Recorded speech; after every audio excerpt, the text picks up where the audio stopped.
Paper 171, On the Way to Jerusalem. The day after the memorable sermon on the kingdom of heaven, Jesus announced that on the following day he and the apostles would depart for the Passover at Jerusalem, visiting numerous cities in southern Perea on the way. The address on the kingdom and the announcement that he was going to the Passover set all his followers to thinking that he was going up to Jerusalem to inaugurate the temporal kingdom of Jewish supremacy. No matter what Jesus said about the non-material character of the kingdom, he could not wholly remove from the minds of his Jewish hearers the idea that the Messiah was to establish some kind of nationalistic government with headquarters at Jerusalem. What Jesus said in his Sabbath sermon only tended to confuse the majority of his followers. Very few were enlightened by the Master's discourse. The leaders understood something of his teachings regarding the inner kingdom, the kingdom of heaven within you, but they also knew that he had spoken about another and future kingdom, and it was this kingdom they believed he was now going up to Jerusalem to establish. When they were disappointed in this expectation, when he was rejected by the Jews, and later on, when Jerusalem was literally destroyed, they still clung to this hope, sincerely believing that the Master would soon return to the world in great power and majestic glory to establish the promised kingdom. It was on this Sunday afternoon that Salome, the mother of James and John Zebedee, came to Jesus with her two apostle sons and, in the manner of approaching an oriental potentate, sought to have Jesus promise in advance to grant whatever request she might make. But the Master would not promise. Instead he asked her, "What do you want me to do for you?" Then answered Salome, "Master, now that you are going up to Jerusalem to establish the kingdom, I would ask you in advance to promise me that these my sons shall have honor with you, the one to sit on your right hand, and the other to sit on your left hand in your kingdom." When Jesus heard Salome's request, he said, "Woman, you know not what you ask." And then, looking straight into the eyes of the two honor-seeking apostles, he said, "Because I have long known and loved you, because I have even lived in your mother's house, because Andrew has assigned you to be with me at all times, therefore do you permit your mother to come to me secretly, making this unseemly request. But let me ask you, are you able to drink the cup I am about to drink?" And without a moment for thought, James and John answered, "Yes, Master, we are able." Said Jesus, "I am saddened that you know not why we go up to Jerusalem. I am grieved that you understand not the nature of my kingdom. I am disappointed that you bring your mother to make this request of me, but I know you love me in your hearts. Therefore I declare that you shall indeed drink of my cup of bitterness and share in my humiliation. But to sit on my right hand and on my left hand is not mine to give. Such honors are reserved for those who have been designated by my Father." By this time someone had carried word of this conference to Peter and the other apostles, and they were highly indignant that James and John would seek to be preferred before them, and that they would secretly go with their mother to make such a request. When they fell to arguing among themselves, Jesus called them all together and said, "You well understand how the rulers of the Gentiles lord it over their subjects, and how those who are great exercise authority. But it shall not be so in the kingdom of heaven. Whosoever would be great among you, let him first become your servant. He who would be first in the kingdom, let him become your minister. I declare to you that the Son of Man came not to be ministered to, but to minister. And I now go up to Jerusalem to lay down my life in the doing of the Father's will, and in the service of my brethren." When the apostles heard these words, they withdrew by themselves to pray. That evening, in response to the labors of Peter, James and John made suitable apologies to the 10, and were restored to the good graces of their brethren. In asking for places on the right hand and on the left hand of Jesus at Jerusalem, the sons of Zebedee little realized that in less than 1 month their beloved teacher would be hanging on a Roman cross with a dying thief on one side and another transgressor on the other side, and their mother, who was present at the crucifixion, well remembered the foolish request she had made of Jesus at Pella regarding the honors she so unwisely sought for her apostle sons.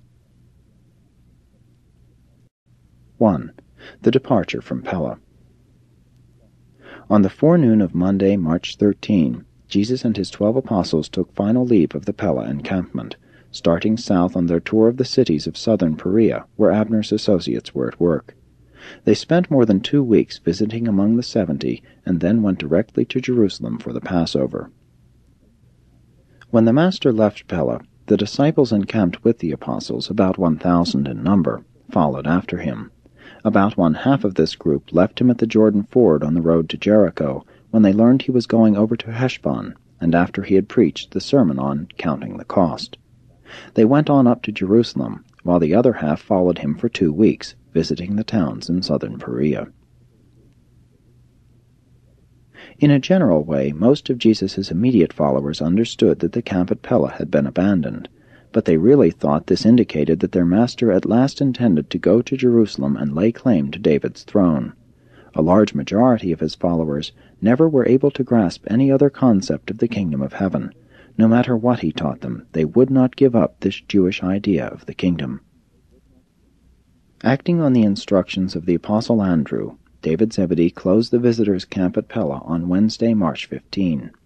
At this time, almost 4,000 visitors were in residence, and this does not include the 1,000 and more persons who sojourned with the apostles at what was known as the Teachers' Camp, and who went south with Jesus and the 12. Much as David disliked to do it, he sold the entire equipment to numerous buyers, and proceeded with the funds to Jerusalem, subsequently turning the money over to Judas Iscariot. David was present in Jerusalem during the tragic last week, taking his mother back with him to Bethsaida after the crucifixion.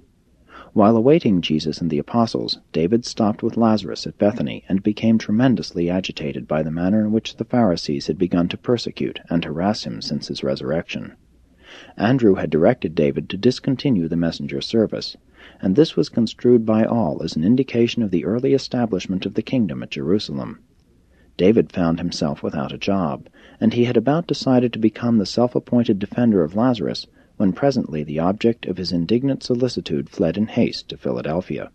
Accordingly, some time after the resurrection, and also after the death of his mother, David betook himself to Philadelphia, having first assisted Martha and Mary in disposing of their real estate, and there, in association with Abner and Lazarus, he spent the remainder of his life, becoming the financial overseer of all those large interests of the kingdom which had their center at Philadelphia during the lifetime of Abner. Within a short time after the destruction of Jerusalem, Antioch became the headquarters of Pauline Christianity, while Philadelphia remained the center of the Abnerian kingdom of heaven. From Antioch, the Pauline version of the teachings of Jesus and about Jesus spread to all the Western world. From Philadelphia, the missionaries of the Abnerian version of the kingdom of heaven spread throughout Mesopotamia and Arabia, until the later times when these uncompromising emissaries of the teachings of Jesus were overwhelmed by the sudden rise of Islam. 2. On counting the cost. When Jesus and the company of almost 1,000 followers arrived at the Bethany ford of the Jordan, sometimes called Bethabara, his disciples began to realize that he was not going directly to Jerusalem. While they hesitated and debated among themselves, Jesus climbed upon a huge stone and delivered that discourse which has become known as counting the cost. The Master said, "You who would follow after me from this time on must be willing to pay the price of wholehearted dedication to the doing of my Father's will. If you would be my disciples, you must be willing to forsake father, mother, wife, children, brothers, and sisters. If any one of you would now be my disciple, you must be willing to give up even your life, just as the Son of Man is about to offer up his life for the completion of the mission of doing the Father's will on earth and in the flesh. If you are not willing to pay the full price, you can hardly be my disciple. Before you go further, you should each sit down and count the cost of being my disciple. Which one of you would undertake to build a watchtower on your lands without first sitting down to count up the cost to see whether you had money enough to complete it? If you fail thus to reckon the cost, after you have laid the foundation, you may discover that you are unable to finish that which you have begun, and therefore will all your neighbors mock you, saying, 'Behold, this man began to build, but was unable to finish his work.'